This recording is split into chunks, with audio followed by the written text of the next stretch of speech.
Sa pagpapakita ng tunay na diwa ng Kapaskuhan, isang matagumpay na pamaskong handog community engagement ang isinagawa sa Middle Farm sa Abad Santos, Davao Occidental. Nito lamang ika-22 ng Disyembre taong kasalukuyan. Pinangunahan ng mga tauhan ng Davao Occidental Police Provincial Office sa pangangasiwa ni Police Colonel Sherwin Imbutil, Provincial Director, sa ilalim ng pamumuno ni Police Lieutenant Colonel Rodante F. Varuna, Chief ng Provincial Community Affairs and Development Unit. Katuwang ang revitalized police sa barangay na pinamunuan ni Police Major Chuckster H. Fahey, Deputy Picado at RPSB Focal Person. Gayon din ang mga kabataang voluntaryo mula sa Lift Jesus Ministry, Digos City.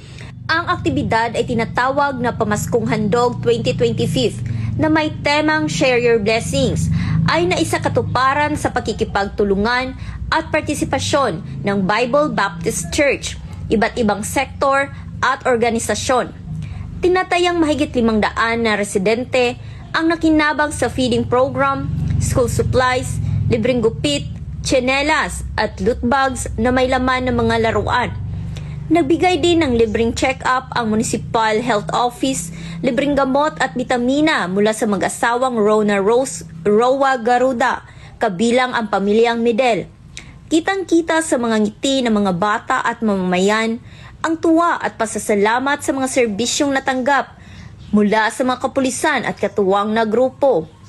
Layunin ng Davao Occidental Police Provincial Office sa pamamagitan ng ganitong mga outreach program na patatagin ang ugnayan ng pulisya at komunidad at itaguyod ang kultura ng serbisyo, malasakit at pagkakaisa, mga pagpapahalagang tunay na sumasalamin sa diwa ng Pasko. Mula dito sa Police Regional Office 11, ako ang inyong PNN correspondent, Patrolwoman June Mary Joy Rupin, alagad ng batas, tagataguyod ng balitang pulis.